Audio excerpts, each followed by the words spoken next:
Es un gusto el poder mirarnos nuevamente, un poco agripados, pero pues gracias a Dios, Dios nos permite estar en este lugar, esperando que este tiempo que le hemos dedicado a Dios sea de bendición para todos, ¿verdad? Y vamos al libro de Efesios, hermanos, Efesios capítulo 5.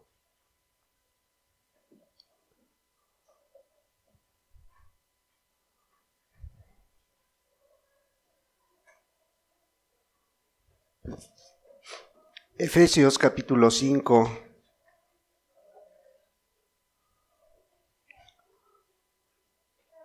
Le vamos a dar lectura desde el versículo 21.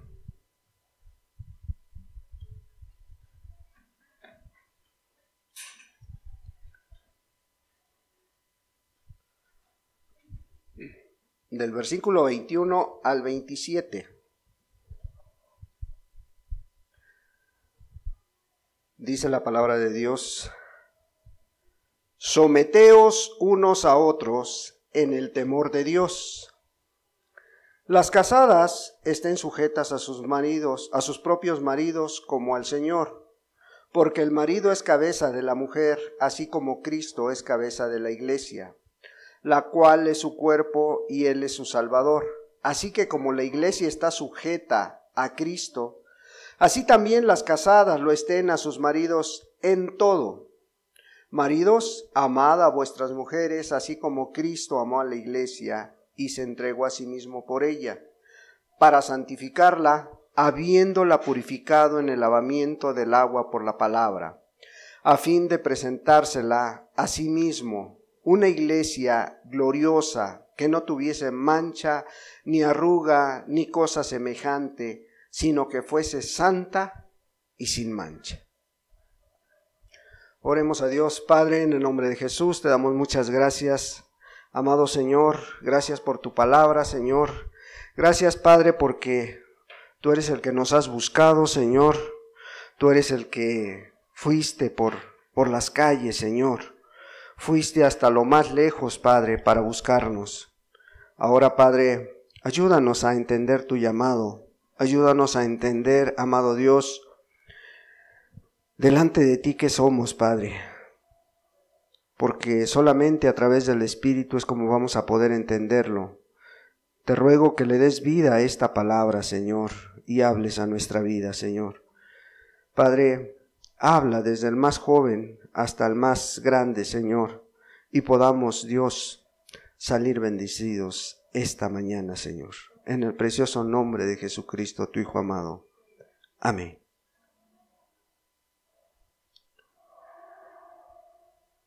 El tema de esta mañana, hermanos, es una pregunta que espero que al final de la plática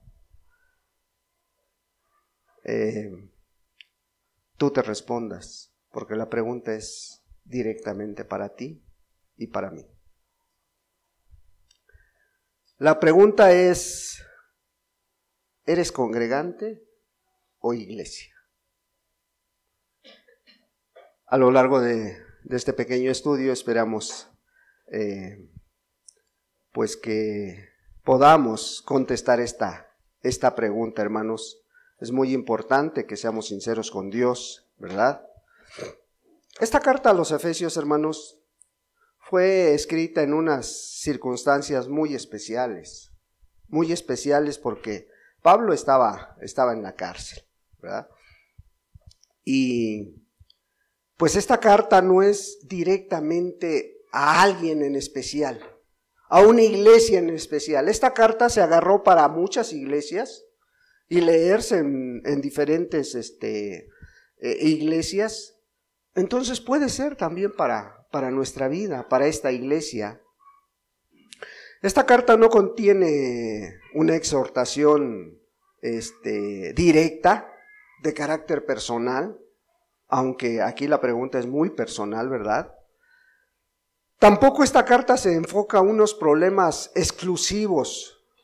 No, abarca muchas muchas áreas de la vida de la iglesia.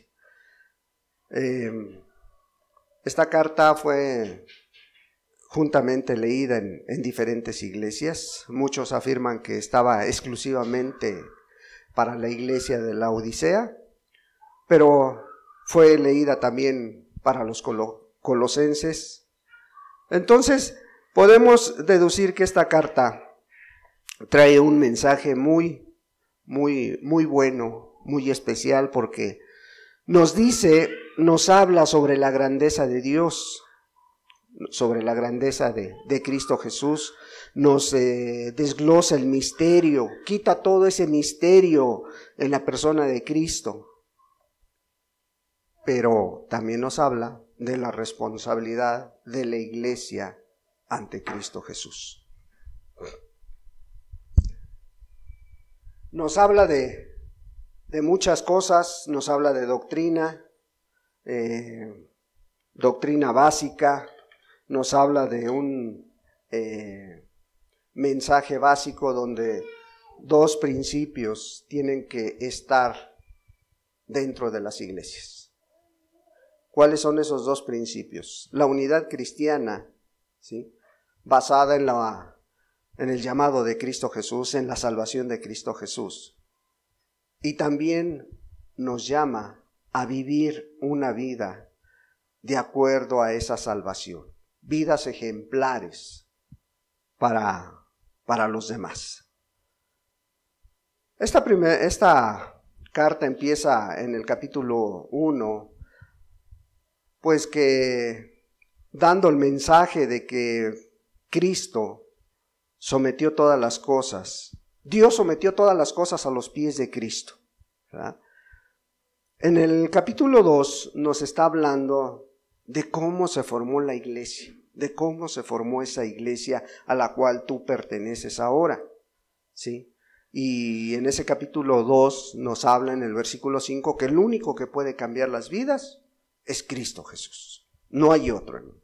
No es la doctrina, no es tu conocimiento, no es tu forma de hacer las cosas, es Cristo Jesús el que cambia la vida. Pero ya en el capítulo 3 empieza a hablarnos sobre el funcionamiento de la iglesia y para qué se fundó esa iglesia, ¿sí? En este capítulo 3, el versículo 10 habla de cuál es el propósito por el cual se fundaron las iglesias. Y es para conocer a Dios, para amar a Dios, ¿sí?, para amar a tu prójimo y para predicar el evangelio. Son 3 puntos muy importantes que tenemos que entender en este capítulo 3. En el capítulo 4 nos empieza hablando de la unidad de la iglesia, de esa unidad que debe de haber dentro del cuerpo de Cristo, ¿sí? Y dice que para ello Cristo Jesús, Él mismo llamó a unos apóstoles, a otros profetas, a otros pastores, a otros maestros. ¿Para qué? Para lograr la unidad de la fe. De esa unidad de la fe en las iglesias, para eso. Pero en este mismo capítulo, a partir del versículo 17 del capítulo 4, hasta el versículo 9 del capítulo 6, empieza a dar una serie de normas morales que tienen que haber dentro de las iglesias, dentro de una iglesia que se esté preparando para la venida de Cristo Jesús, ¿verdad? Esto se termina exactamente en el capítulo 6, en el versículo 9. Bueno, entonces nosotros vamos a retomar este capítulo 5, que está dentro de esas reglas morales que Pablo está dando a las iglesias. Y él empezamos en este versículo 21, que dice: someteos unos a otros en el temor de Dios. ¿Sí? Después de que Pablo ha hablado a la iglesia de los Efesios que se despertaran algunos porque algunos estaban durmiendo, ¿sí?, que se levantaran algunos porque algunos ya estaban ya habían caído, y les estaba animando a que miraran con diligencia cómo andaban, que entendieran cuál sea la voluntad del Señor. Bueno, después de todo esto, de esta exhortación, de esta que les acaba de llamar, empieza este nuevo pasaje con: someteos unos a otros en el temor de Dios.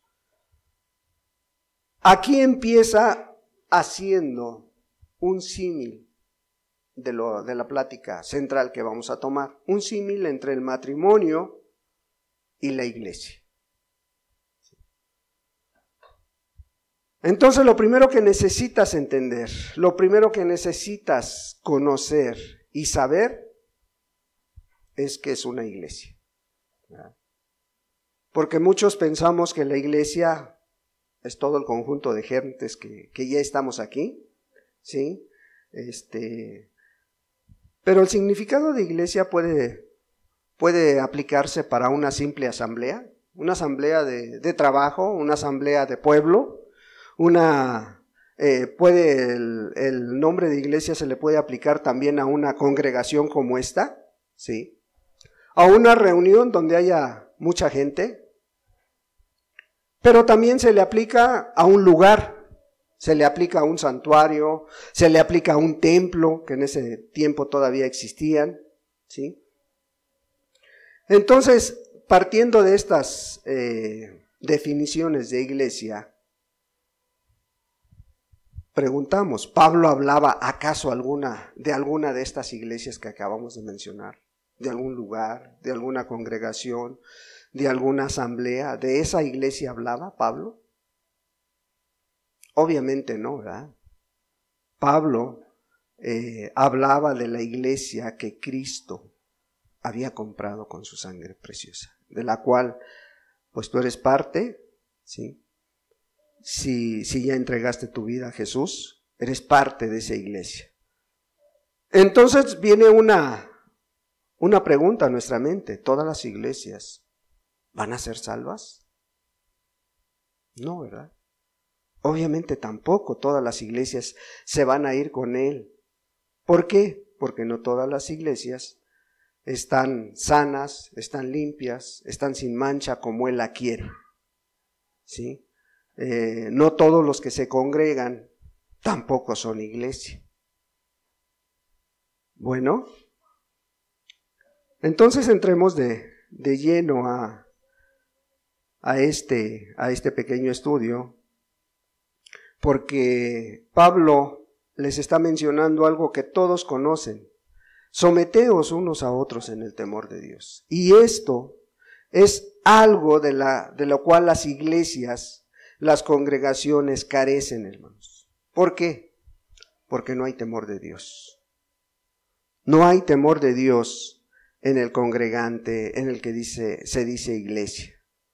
Si lo hubiera, hermanos, no habría tanto pecado.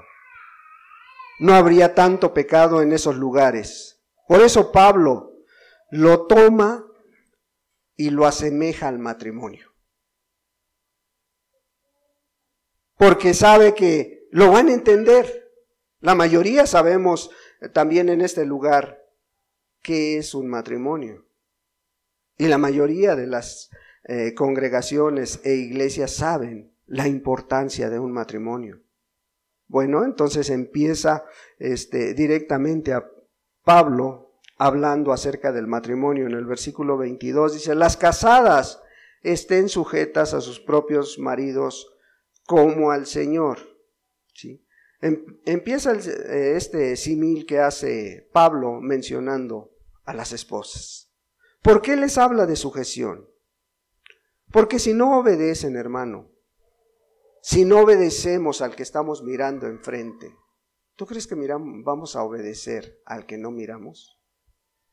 Si no obedecen al esposo, ¿cómo te vas a sujetar a quien no miras, que es Dios? Y les dice: las casadas estén sujetas a sus propios maridos como al Señor, porque el marido es cabeza de la mujer, así como Cristo es cabeza de la iglesia, la cual es su cuerpo, y Él es su Salvador.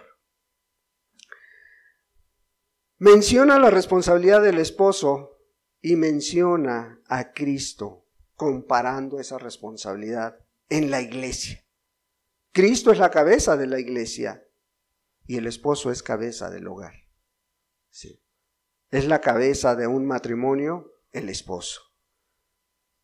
24. Así que como la iglesia está sujeta a Cristo, así también las casadas lo estén a sus maridos en todo.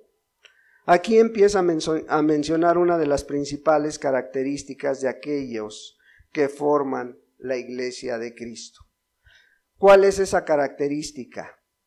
Así como la iglesia está sujeta a Cristo, así también las casadas lo estén a sus maridos en todo. ¿Qué nos está diciendo la palabra? Bueno, que la iglesia debe de estar sujeta a Cristo Jesús. ¿Sí? Que estén sujetos a Cristo Jesús en todo. Dice, así también las casadas, que estén sujetos en todo a sus maridos. Aquí Pablo está quitando todo argumento que pudiera venir a la mente de la esposa para poder decir y hacer cosas que no van de acuerdo a la sujeción que Dios requiere. ¿Sí? Todo, lo único que excluye es que no lo lleve a pecar en contra de Dios. Y pudieras decir, aunque no sea cristiano, sí, aunque no sea cristiano. Sí. Aunque no sea cristiano, aquí no hay pretextos, no hay dolor de cabeza, no hay cansancio. Dice estar sujeto en todo. Pero, fíjate lo que también habla a los maridos el versículo 25. Maridos, amad a vuestras mujeres, así como Cristo amó a la iglesia y se entregó a sí mismo por ella. Sí, si dices, bueno, es que qué bueno que la mujer se sujete al esposo. Sí, pero dice el marido tiene que obtener o aplicar esa responsabilidad, pero si está haciendo también esto que dice la palabra, así como Cristo amó a la iglesia y se entregó, ¿sí? Amar a la esposa como Cristo ama. No es fácil, hermanos. Cristo amó tanto a la iglesia que se entregó por ella completamente. ¿Verdad?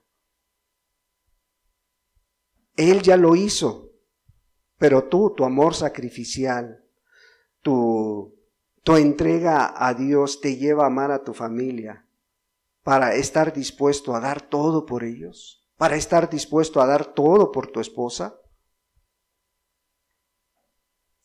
Tu amor siempre lo tienes que comparar no con un hombre, no con una mujer, tienes que compararlo como te amó Cristo, como Cristo amó a la iglesia. ¿Sí? Dice, y se entregó, se está hablando de tiempo pasado. Y en el tiempo presente, el versículo 26, para santificarla, habiendo purificado en el lavamiento del agua por la palabra. En el tiempo presente, ¿qué está haciendo Jesús por su iglesia? La está santificando, ¿sí? Ese amor se manifiesta dentro de la iglesia. Su obra de santificación es apartarla de este mundo. ¿Cómo lo hace? A través de la palabra, a través del conocimiento que tú vayas obteniendo de la palabra día a día, ¿sí? Esto pudiera darse en un proceso moral, espiritual, que está llevándose a cabo en tu vida. ¿Sí? ¿Tú lo haces con tu esposa? ¿Tú haces que vaya conociendo más a Cristo cada día? Porque así lo hace Cristo Jesús. Tienes a lo mejor un día a la semana para dedicárselo y platicar con ella y tener un altar familiar a lo mejor ahí con tus hijos. ¿Lo haces para que vayas apartando a tu familia? Sí. El 27 dice, a fin de presentársela a sí mismo una iglesia gloriosa que no tuviese mancha ni arruga ni cosa semejante, sino que fuese santa y sin mancha. Bueno, este es el futuro que nos espera y que espera la iglesia de Cristo Jesús. Este es el futuro. ¿Por qué? Porque la está preparando para presentársela a sí mismo, dice. ¿Cómo? Una iglesia gloriosa, que no tiene mancha, que sea santa.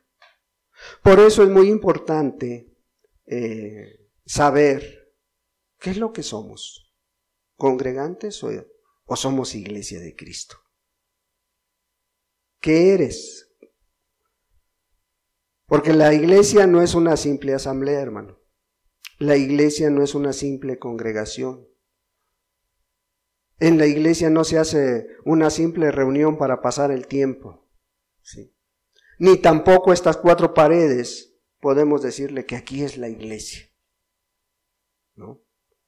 No, Pablo está hablando de la iglesia que él preparó, ¿sí? Y que le costó su sacrificio, que le costó su sangre, que le costó ser martirizado, su cuerpo, ¿sí? Y por esa iglesia es la que viene, y viene pronto, pero no por aquel que a lo mejor lo hace por compromiso, que se reúne por compromiso, no lo hace por aquel que no valora el sacrificio de Cristo Jesús, ¿sí? O no lo hace por aquel que a lo mejor pues venías peleándote con tu esposa y ahorita estás escuchando la palabra de Dios, o vienes de malas, ¿sí?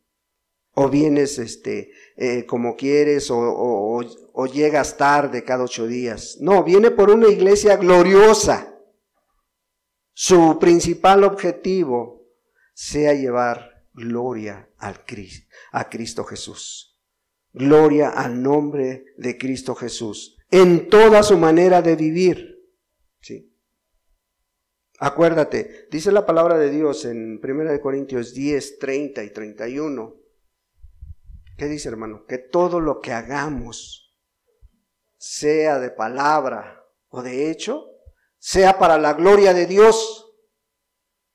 Y en el 31 dice, no seas tropiezo ni a judíos ni a gentiles, y mucho menos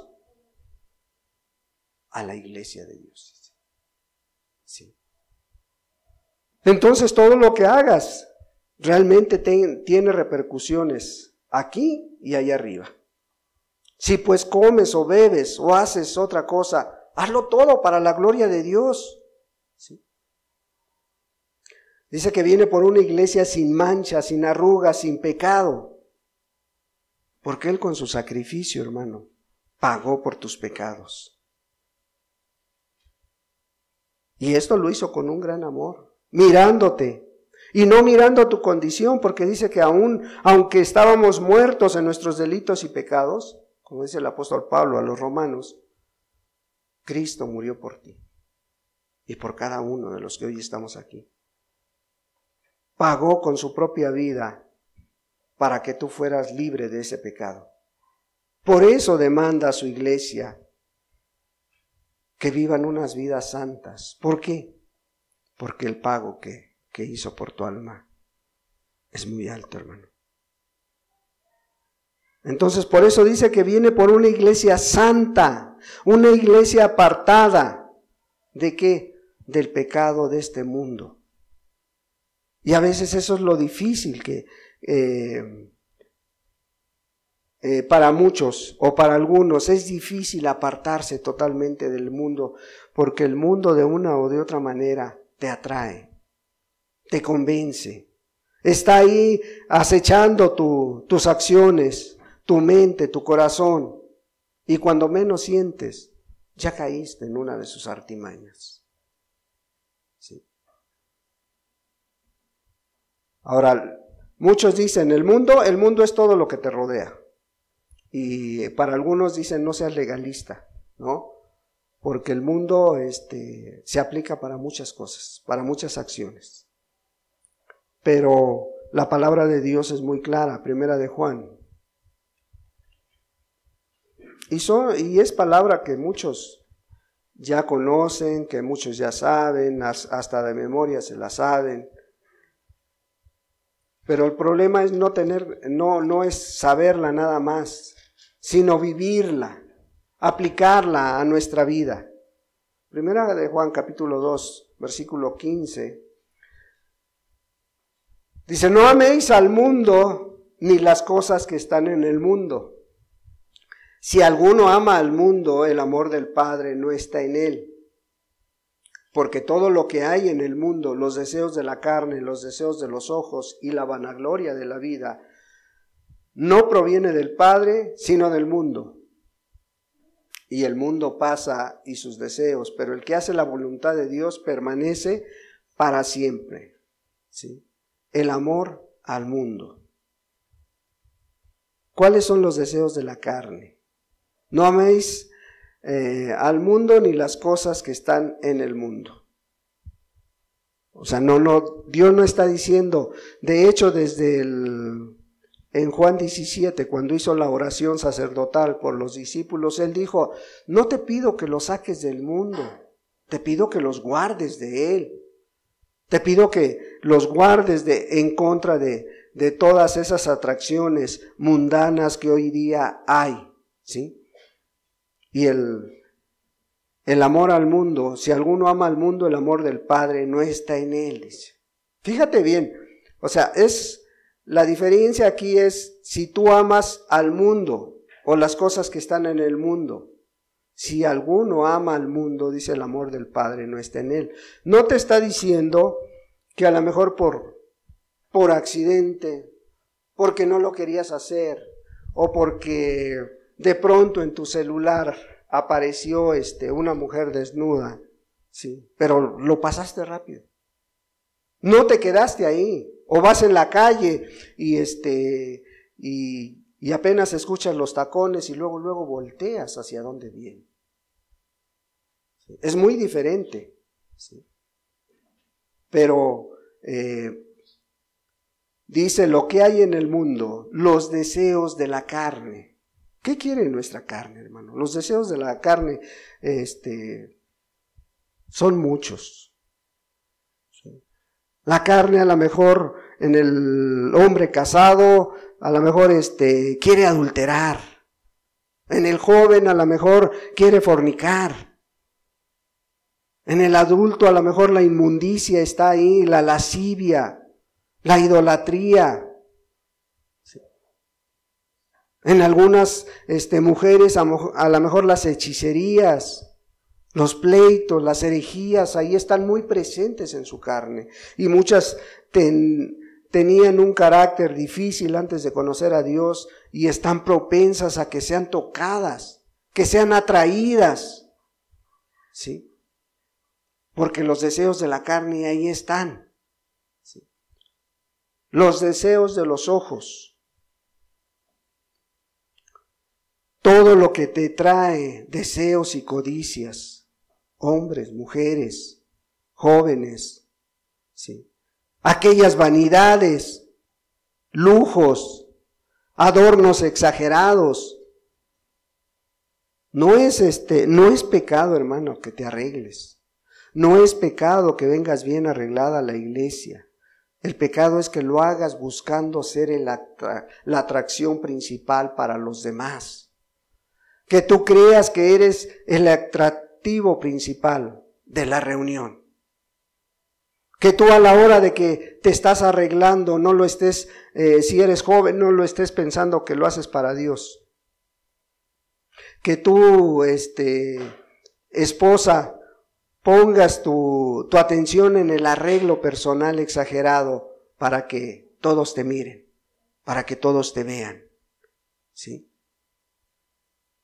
Y los deseos de los ojos de los varones volteen a verte. Y cuando te estás arreglando pensando en eso, estás dejándote llevar por tu carne. Estás dejándote llevar por lo que a Dios no le agrada, ¿sí? La vanagloria de la vida, que la gente hable bien de ti. Ay, qué espiritual eres, hermano, qué espiritual eres, hermana, cómo te ves bien, ¿sí? y te hacen sentir importante y suben tu ego y tú te sientes muy importante. ¿Sí? O cuando quieres ser el centro de atención de la plática, de el convivio. ¿Sí? Te hacen sentir que sin ti las cosas no funcionan. Te hacen sentir que tú eres el más importante. Puede faltar todos menos tú, porque tú solo sabes hacer las cosas. ¿Sí? Entonces, tengamos cuidado, porque todo lo que hay en el mundo, los deseos de la carne, los deseos de los ojos y la vanagloria de la vida, no proviene del Padre, sino del mundo. ¿Verdad? Bueno, ahora, ¿cuál es la diferencia entre un congregante y una persona que se dice iglesia, hermanos?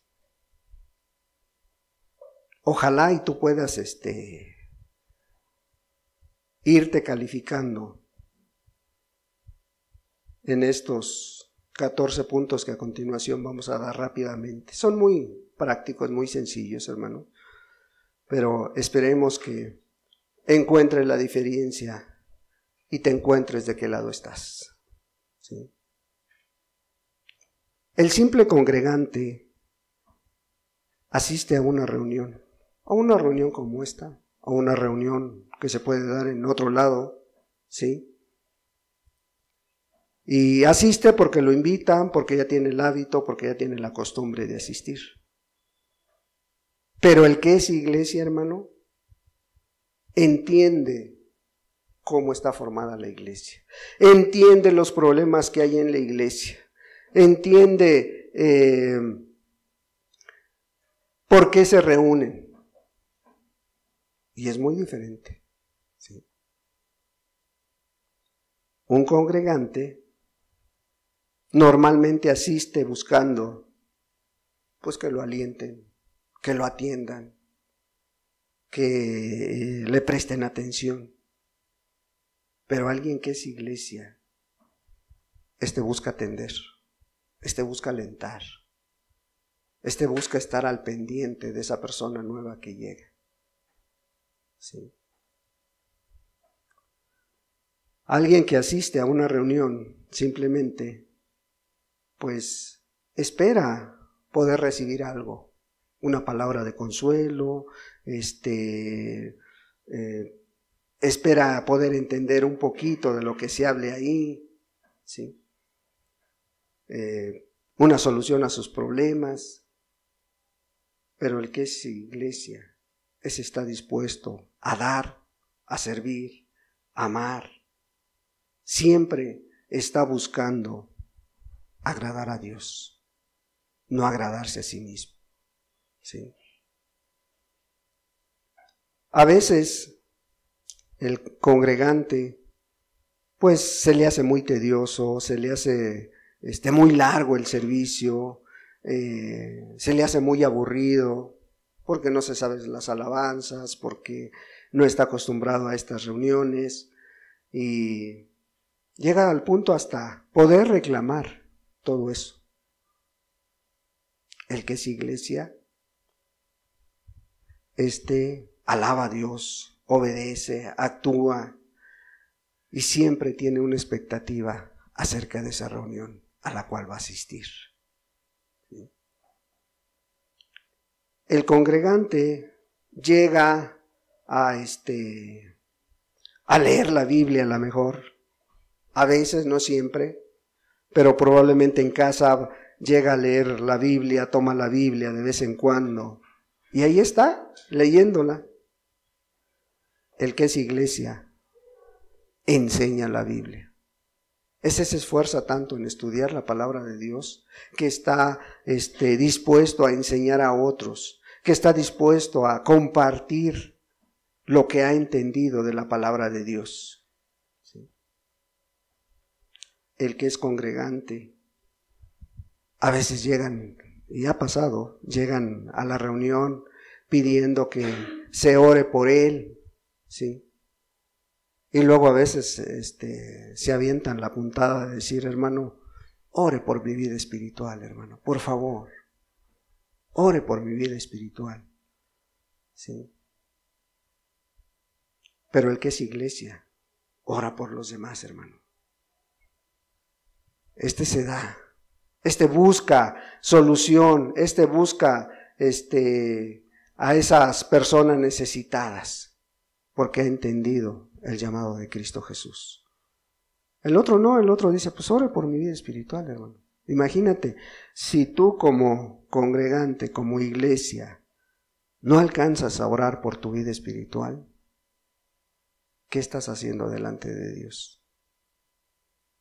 ¿Cuál es tu expectativa de Dios?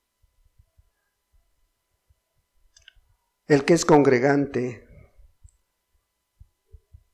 pues llega y ve si de alguna manera puede ser útil. Si de alguna manera, de vez en cuando ayuda en algo, porque no quiere un compromiso, sino que cuando viene dispuesto a servir, a lo mejor quiere ayudar en algo. Pero el que es iglesia está listo para tomar sus responsabilidades, está listo para ayudar a otros o a la iglesia en todo, hermanos. No rehúye a la responsabilidad, ¿sí? El que es congregante se entrega en parte, o sea, nada más, sí, hasta aquí. Puedo entregarme en ciertos días, pero no siempre, ¿sí? ¿Por qué? Porque no quiere responsabilidad. Entonces entregue en parte su vida a Dios. Nada más una parte, un tiempo, nada más unos días a la semana, no todos. ¿Por qué? Porque no quiere esa responsabilidad con Dios. El que es iglesia, entregas toda su vida a Dios. ¿Sí? Sabe y quiere que el único que le va a mostrar el camino seguro es Dios. ¿Sí?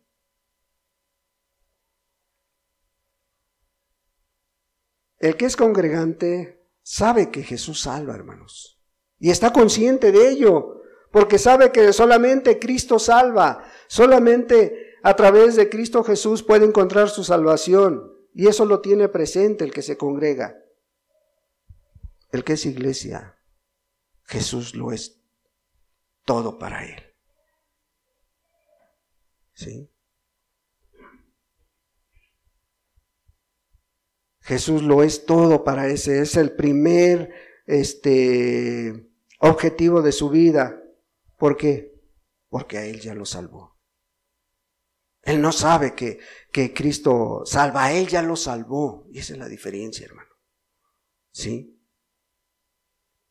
El que es congregante, pues suma, es un número más en la congregación, es un número más que hoy asistió a la reunión, ¿sí? El que es iglesia multiplica, predica, se esfuerza en dar a conocer la palabra de Dios, en dar a conocer a Cristo Jesús. Por eso multiplica, hermano, el que es iglesia. ¿Sí?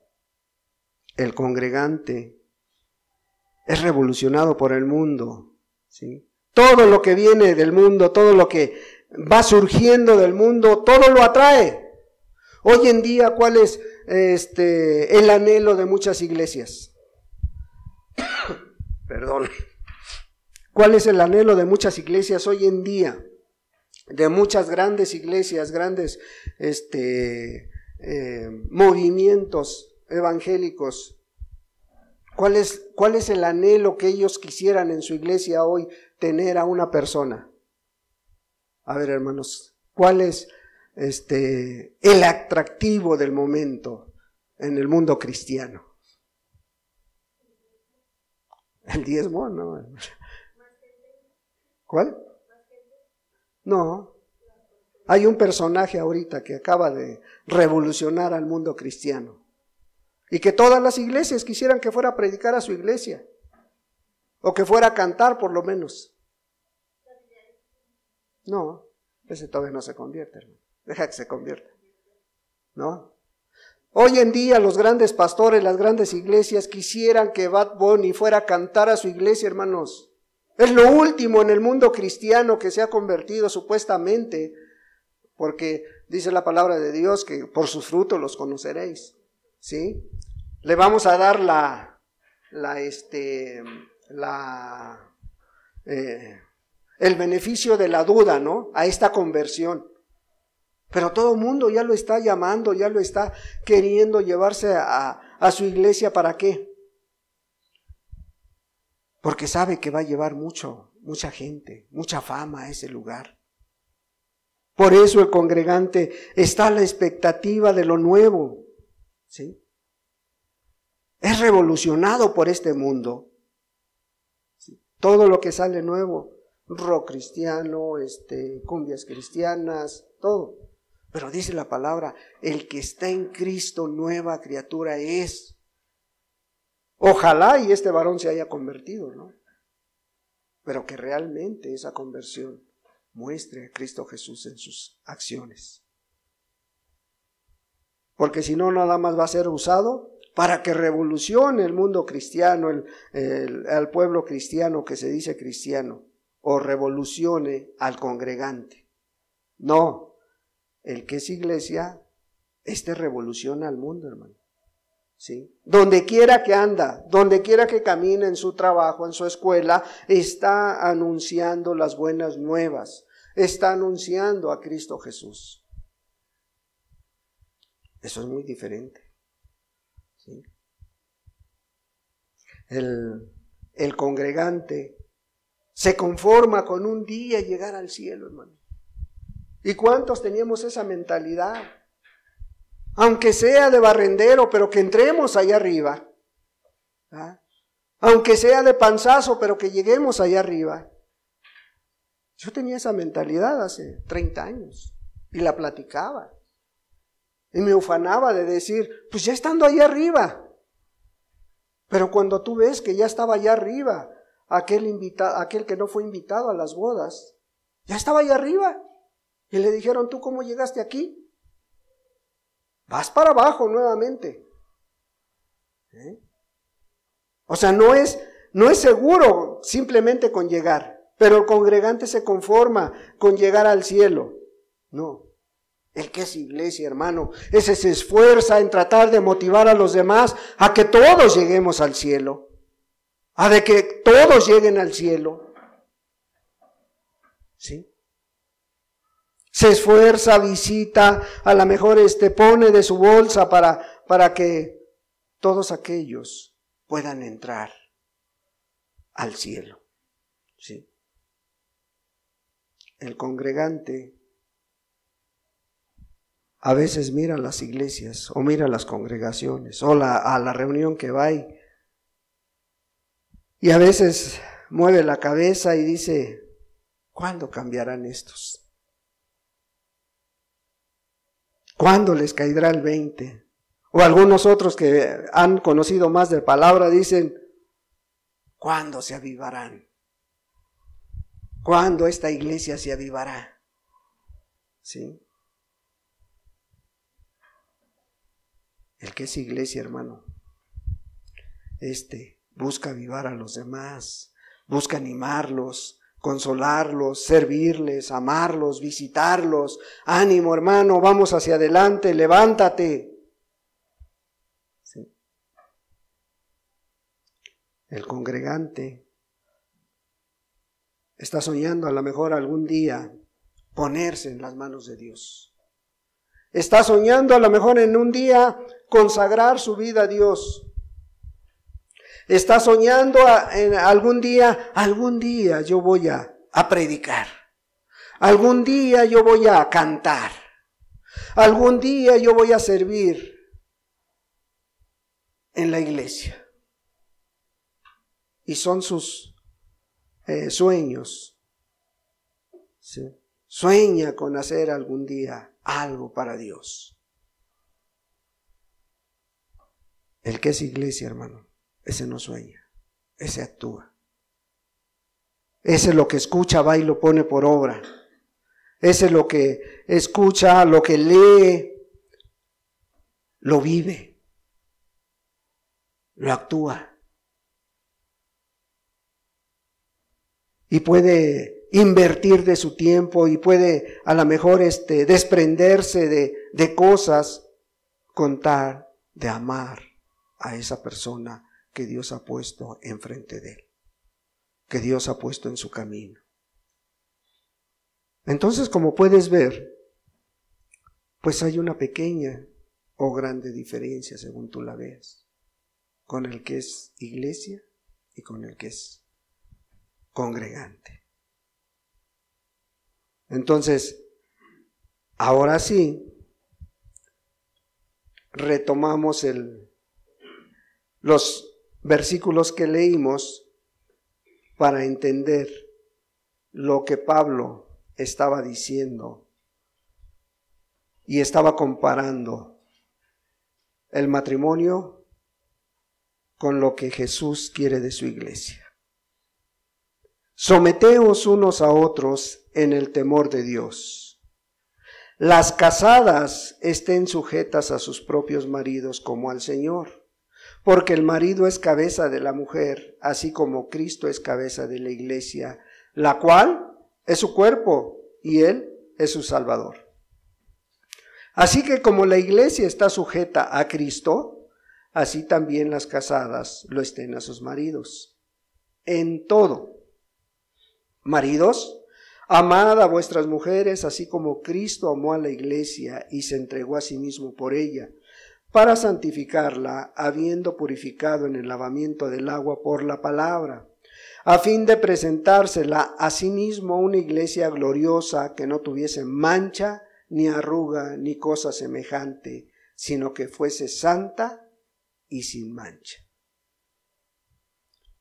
Pablo les estaba presentando a los efesios esta demanda de parte de Dios y comparándola con el matrimonio. ¿Para qué? Para que entendiésemos que Cristo viene por una iglesia gloriosa, sin mancha ni arruga y apartada, santa, apartada de este mundo. ¿Sí? No que te saque de este mundo, que te aparte de él. Ahora sí podemos contestar cada uno de qué lado estás tú, de qué lado te encuentras, congregante o iglesia. Sí. Y no importa que tú lleves tiempo o lleves años asistiendo a este lugar, si no está tu vida glorificando a Cristo, si hay pecado y no hay santidad, de una vez prepárate, Cristo no viene por ti.